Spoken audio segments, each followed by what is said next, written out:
Hello friends, আশা করি আপনারা ভালোই আছেন। তো লাস্ট ভিডিওতে আমরা এই আপডেট প্রোফাইল বা এই মাই প্রোফাইল পেজের ডাটাগুলো আপডেট করার জন্য যা যা করা প্রয়োজন অর্থাৎ কোডগুলো আমরা লিখে ফেলেছিলাম, শুধু ইমেজটা পাচ্ছিল না। তো ইমেজটা না পাওয়ার কারণটা যেটা ছিল, এটা আমাদের একটু বোঝা দরকার। সেটা হচ্ছে এই আপলোডসের মধ্যে এখানে এই অ্যাডমিনস যে ফোল্ডারটা, এটার মধ্যে আসলে ইমেজটা আসছিল না। তো এই ইমেজটা যেন এই আপলোডস ফোল্ডারের ভিতরে আসে, সেই কোডটা আসলে এখানে লেখা হয় নাই। তো এই কোডটা আমাদের এখানে লিখে দিতে হবে। তো চলুন তাহলে কোডটা লেখা যাক।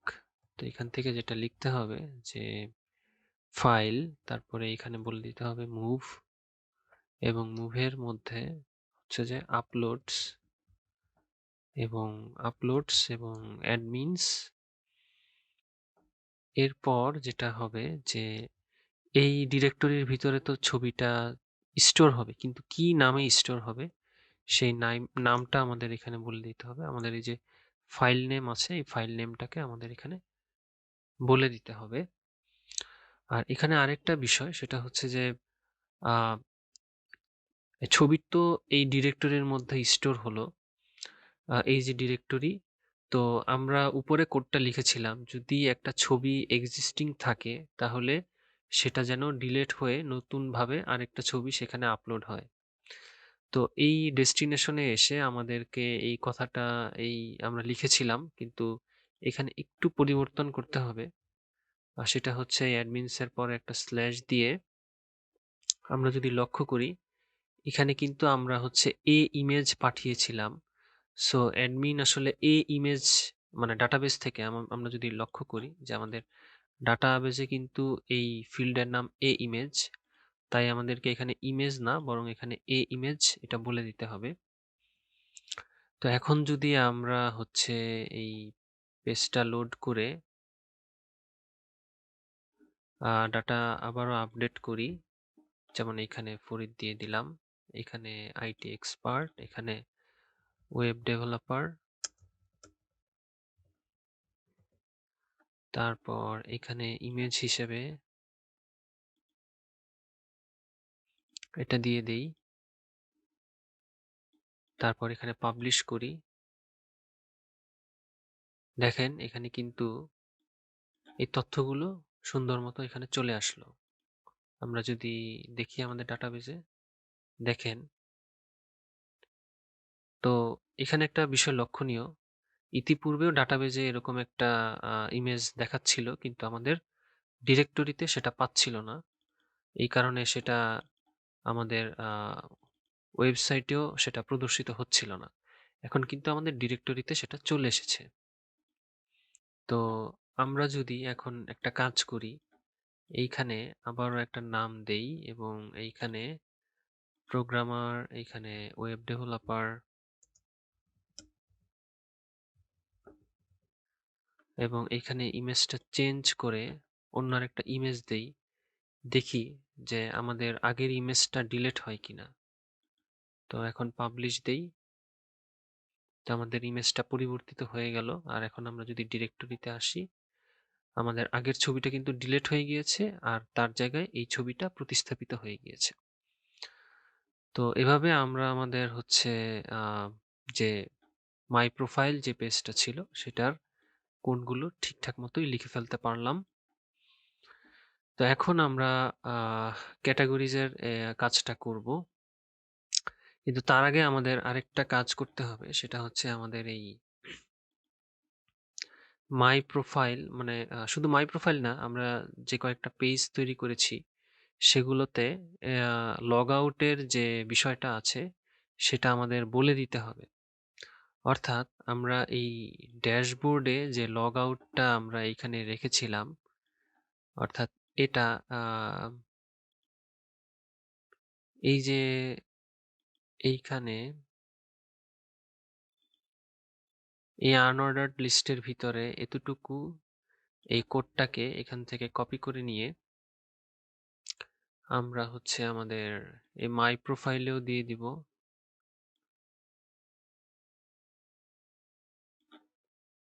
এই যে এখানে, এবং মাই প্রোফাইল ছাড়া আরেকটা যেটাই ম্যানেজ অ্যাডমিনস, এই পেজটাতেও আমরা দিয়ে দিব। এই আমাদের অল অ্যাডমিন, এই যে পেজটা, এইখানেও আমরা এটা দিয়ে দিব।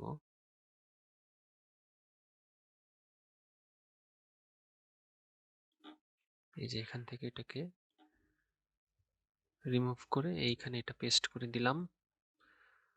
তো এখন যদি আমরা এটাকে রিলোড করি এবং এখানে লগ আউটে ক্লিক করি, তাহলে আমাদের এটা লগ আউট হয়ে গেল।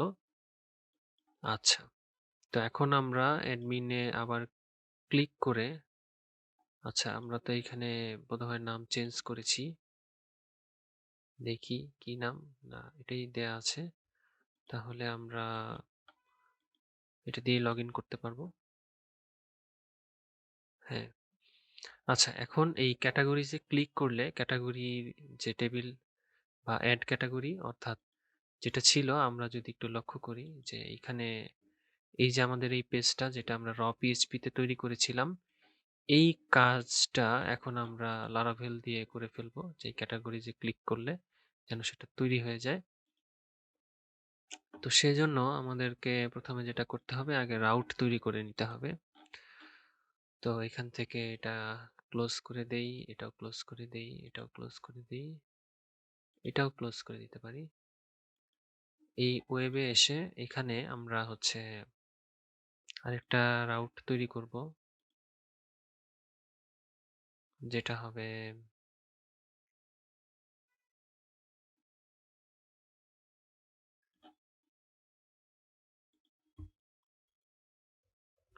আচ্ছা, এই নামটা আমাদের দরকার পড়ছে না, এটা এখান থেকে আমি মুছে দেই।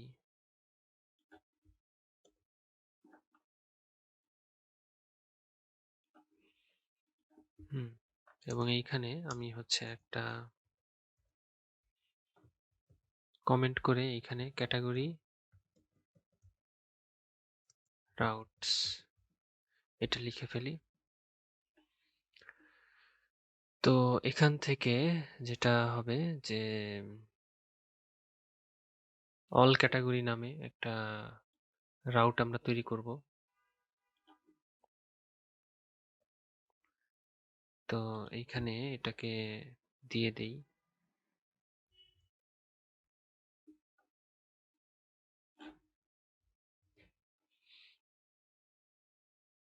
এবং এইখানে এটাকে নাম দেই অল ক্যাটাগরি, এবং এইখানে একটা কন্ট্রোলার তৈরি করব, ক্যাটাগরি কন্ট্রোলার, এবং এটার নাম হবে অল ক্যাটাগরি।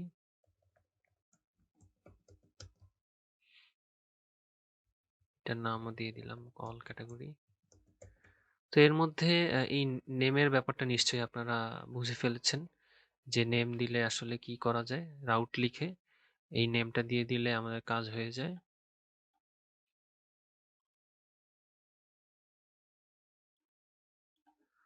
আচ্ছা, তো এখন আমাদের এই ক্যাটাগরির জন্য আমাদের তো ক্যাটাগরি টেবিল নেই। আমরা যদি আমাদের ডাটাবেজে আসি, এসে যদি দেখি যে এখানে ইউজার্স টেবিল আছে কিন্তু আমাদের ক্যাটাগরি টেবিল তো নেই, তাহলে আমাদের একটা মাইগ্রেশনস ফাইল তৈরি করতে হবে। তো আমরা যদি এইখানে ক্রিয়েট মাইগ্রেশন লারাভেল লিখে সার্চ করি, তাহলে দেখব যে মাইগ্রেশনস টেবিল তৈরি করার জন্য কি করতে হয়।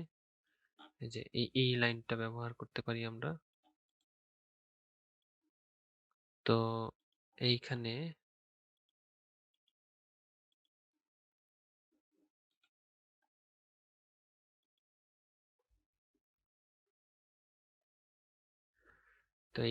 যদি আমরা হচ্ছে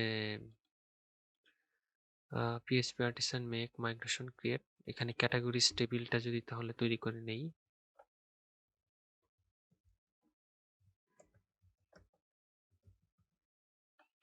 ক্রিয়েট ক্যাটাগরিজ টেবিল,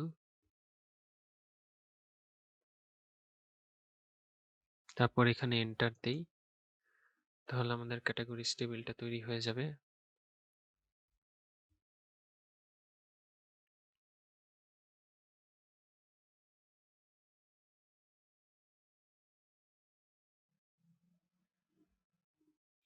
তারপর আমাদের একটা মডেল তৈরি করতে হবে।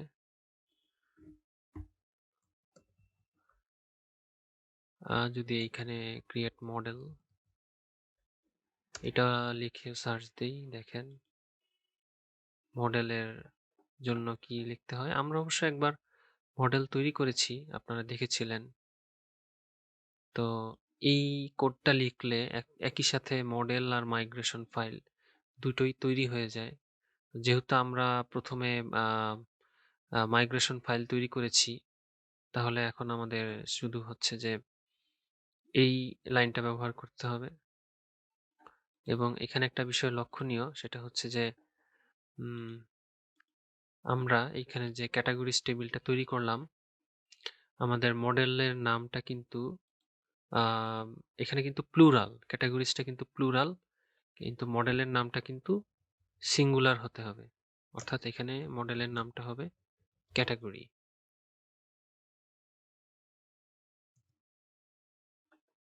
মডেল তৈরি হয়ে গেল।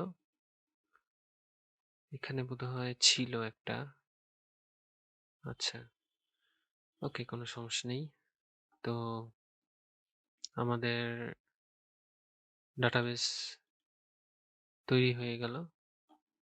যদি এটাকে পেজটাকে রিলোড করি,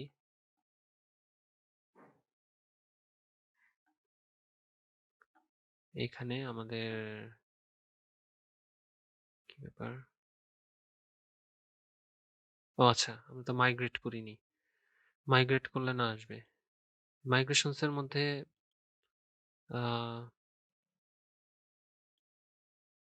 এখানে ক্লিক করলে দেখেন, আচ্ছা আচ্ছা, এখনো পর্যন্ত আমরা মাইগ্রেট করিনি। আমরা যদি এইখানে এসে এইখানে তাকাই, দেখব যে আমাদের ক্যাটাগরিজ টেবিলটা চলে এসেছে। এখান থেকে ক্যাটাগরিজ টেবিলটা আমরা এখানে দিয়ে আমাদের ক্যাটাগরিজ টেবিলের জন্য যা যা ফিল্ড তৈরি করা প্রয়োজন সেটা আমরা তৈরি করে নিব। তো আমরা যদি আমাদের হচ্ছে এই CMS 1 এখানে এসে এই ক্যাটাগরি টেবিলটার দিকে লক্ষ্য করি, এখানে আইডি, ডেট টাইমের পাশাপাশি টাইটেল আর অথর ছিল। তো তাহলে এই দুটো ফিল্ড আমরা তৈরি করে নেই, টাইটেল আর অথর। এখানে ইউজার্স টেবিলের মতো এখানে স্ট্রিং দিয়ে এটা তৈরি করে নিব।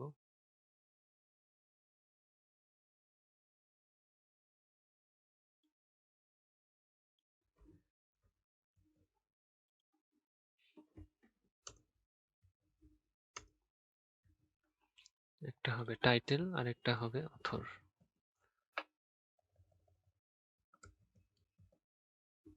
ব্যাস আমাদের হয়ে গেল। আমাদের এই চারটা ফিল্ডই দরকার, আইডি, টাইটেল, অথর আর টাইম স্ট্যাম্পস তো থাকবেই। তো এটাকে এখন সেভ করে যদি এখন এখান থেকে মাইগ্রেট করে দেই, তাহলে আমাদের কাজ হয়ে যাবে। পিএইচপি আর্টিসান মাইগ্রেট,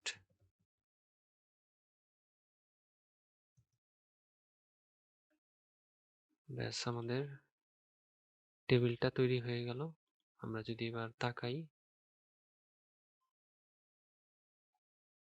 এই যে আমাদের ক্যাটাগরিজ টেবিলটা তৈরি হয়ে গিয়েছে। ID, title, author, created, updated. আচ্ছা, তো আমাদের টেবিল তো তৈরি হয়ে গেল। Category name, creator name. তো ক্যাটাগরি নেমের মধ্যে টাইটেল থাকবে আর ক্রিয়েটর নেমের মধ্যে অ্যাডমিন। তো লারাভেলের মাধ্যমে আমরা এটা তৈরি করব। এখানে ক্লিক করলে বা এইখানে ক্লিক করলে সেই পেজটা যেন চলে আসে। তো পেজটা যেন চলে আসে সেই জন্য আমরা তো একটা সেজন্য আমরা তো একটা রুট লিখেছি। এখন এই রুটটা আমাদের হচ্ছে ক্যাটাগরি কন্ট্রোলারের মধ্যে। আমাদের ক্যাটাগরি কন্ট্রোলারটা কোথায়?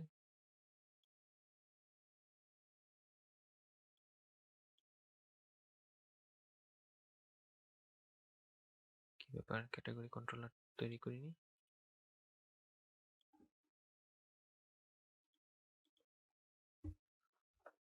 ক্যাটাগরিজ টেবিল, আচ্ছা মডেল, ক্যাটাগরি কন্ট্রোলার তৈরি করা হয়নি। আচ্ছা ঠিক আছে, make controller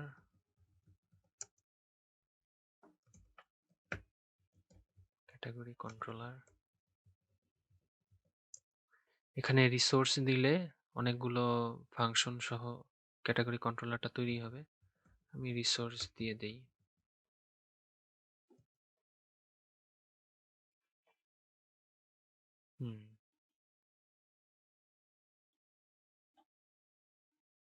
দেখেন এখানে অনেকগুলো ফাংশন সহ এই কন্ট্রোলারটা তৈরি হয়ে গিয়েছে।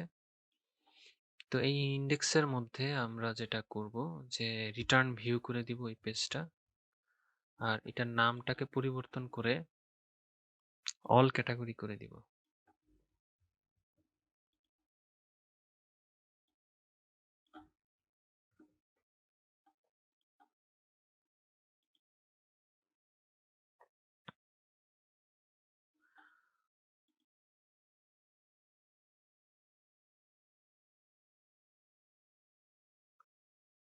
তো এইখানে যেটা করব যে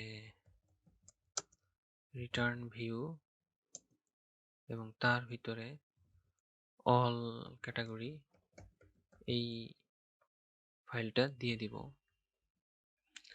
তো এখানে এসে আমরা হচ্ছে ভিউজের মধ্যে আমরা হচ্ছে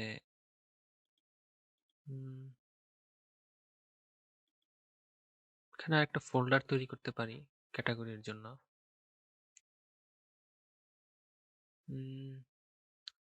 না, এখানে ফোল্ডার না করলেও হবে, কারণ একটাই পেজ থাকবে, আমাদের আর একাধিক পেজের প্রয়োজন পড়বে না। তো অল ক্যাটাগরি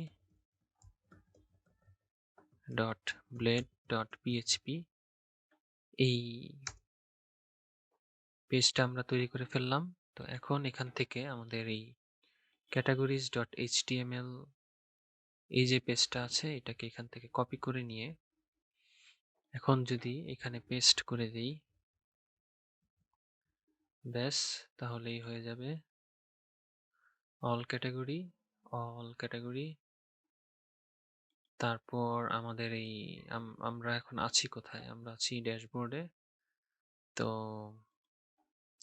এখান থেকে আমাদের এই অল ক্যাটাগরি এই রুটটাকে ধরলেই হবে।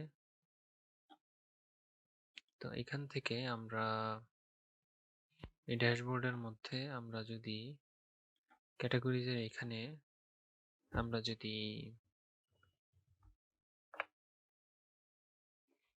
এই নামটা দিয়ে দেই অল ক্যাটাগরি,